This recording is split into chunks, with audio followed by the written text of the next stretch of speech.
सख्त नजर आ रही है। बात करेंगे लखनऊ से, हमारे संवाददाता राजन सिंह हमसे जुड़ गए हैं। राजन, कोविड की पालना करवाने को लेकर सख्ती की बात कही जा रही है, दो चीजें और इसमें निकलकर सामने आ रही हैं। एक तो हर रविवार को लॉकडाउन की बात ये कही गई है और साथ ही ये भी कहा गया है कि अगर कोई बिना मास्क के दूसरी बार अगर पकड़ा जाता है तो 10,000 रुपए तक का जुर्माना होगा। बिल्कुल प्रभात जी, आपने बिल्कुल सही कहा। अभी जिस तरह से बदलाव देखने के लिए मिल रहा है, ये अब एक सरकार का जो है ये माना जा सकता है कि बिल्कुल ये ठोस कदम माना जाएगा लोगों के लिए, क्योंकि लोग अपने में बाज नहीं आ रहे हैं। पुलिस को इससे काफी दिक्कत हो रही है कोरोना प्रोटोकॉल का पालन कराना, तो जिसके वजह से सरकार को ये कड़ी सजा देनी पड़ी। जो पहली बार अगर मिलते हैं तो उनसे 1,000, अगर दूसरी बार मिलते हैं तो 10,000 तक के जुर्माने देना पड़ेगा। वहीं आपको बता दें कि टीम 11 के साथ योगी सरकार जब मीटिंग बैठी, इसके बाद से जो है ये तय हुआ है कि अब जो वीकेंड रहेगा संडे, उस दिन जो है पूरी संपूर्ण लॉकडाउन रहेगा।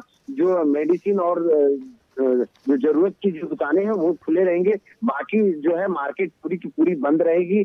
कोई व्यक्ति बाहर नहीं आएगा और पूरी लखनऊ को सैनिटाइज करने के लिए पूरी व्यवस्था चल रही है। अलग अलग जगहों पे नगर निगम की टीम जाएगी और पूरी जो है मार्केट सैनिटाइज किया जाएगा। जहाँ पे लोगों का भीड़ भाड़ जाते रहता है, उसको देखा जी किया जाएगा। बिल्कुल, बहुत बहुत शुक्रिया राजन हमसे जुड़ने के लिए। तो पूरी तरह से इंतजाम किए गए हैं और पूरी मुस्तैदी के साथ इसकी पालना करवाने की बात कही जा रही है। और इस बीच हमने आपको जैसा बताया कि पंचायत चुनावों को कैंसिल करने को लेकर, उन्हें स्थगित करने को लेकर एक चिट्ठी लिखी गई है। लखनऊ के मोहनलालगंज से सांसद कौशल किशोर जी ने चिट्ठी लिखी है मोदी को। हमारे साथ फोनलाइन पर सांसद कौशल किशोर जी जुड़ गए हैं। कौशल जी, आपका बहुत बहुत स्वागत है। आपने एक चिट्ठी लिखी है और ये कहा है कि पंचायत चुनावों को फिलहाल टाल देना चाहिए क्योंकि कोविड का जो बढ़ता हुआ संक्रमण है ये घातक हो सकता है। इससे पहले भी जब प्रचार चल रहे थे, काफी रैलियां हो रही थी, तब भी ये चिंता जाहिर की जा रही थी कि चुनाव आने वाले वक्त में एक बड़ा कारण ना हो जाए संक्रमण का। और आपने क्या जिक्र किया है उस चिट्ठी में? मैंने चिट्ठी में लिखा, ट्वीट किया मैंने जी, और मैंने निर्वाचन आयोग से, भारत निर्वाचन आयोग से और राज्य निर्वाचन आयोग से मांग किया था कि कोरोना का लखनऊ में भूमि प्रभाव इतना तेज है कि 5,000 के आसपास लोग जो है वो बढ़ रहे हैं कोरोना के चोट, और लगे नहीं यार इनको रोको भाई वो। और इसकी वजह से जो है लोग चुनाव प्रचार में पर्चा देते हैं, जाते हैं, लोगों के पास जाते हैं, मिलते हैं, कोई हाथ मिलाता है, कोई गले मिलता है। वोटिंग होगी तो उसमें भी जो है लोगों का टेम्परेचर नाप करके होगी, उसमें भी पर्चा दिया जाएगा, बैलेट पेपर दिया जाएगा, वोट पड़ेगा। इसकी वजह से चुनाव प्रभावित हो सकता है और कोरोना जो है तेजी से और बढ़ सकता है।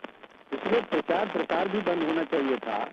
और वोट को मैं चुनाव को रोकने की मांग नहीं कर रहा था, मैं चुनाव की मतदान की तिथि आगे बढ़ाने की बात कर रहा था जी। और इसको राज्य निर्वाचन ने, भारत निर्वाचन आयोग ने इसको संज्ञान में नहीं लिया, जबकि मानवीय हित में, मानव हित में और जनता के हित में जान माल की सुरक्षा करने के लिए, लोगों की जान बचाने के लिए सरकार चुनाव कराना जरूरी नहीं है।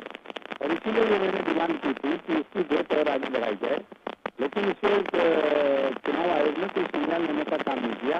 ये मेरी डिमांड थी और अभी इस डिमांड को मैं कर रहा हूँ, लेकिन शायद निर्वाचन आयोग ने कह दिया कि मैं चुनाव की तिथियां आगे नहीं। चलिए, बहुत बहुत धन्यवाद कौशल जी हमसे जुड़ने के लिए। कौशल किशोर जी हैं सांसद मोहनलालगंज से, जिन्होंने चिट्ठी लिखी है निर्वाचन आयोग को और ये उनसे अपील की है कि चुनाव की प्रक्रिया को किसी तरह से ऐसा कर दिया जाए ताकि संक्रमण फैलने का ये कारण ना बने। फिलहाल संज्ञान तो कोई नहीं लिया गया, लेकिन अब सियासत भी ये मांग करने लगी है कि राजनीतिक गतिविधियों की वजह से जो संक्रमण फैल रहा है वो ना फैले ताकि लोगों को ज्यादा तकलीफ का सामना ना करना पड़े।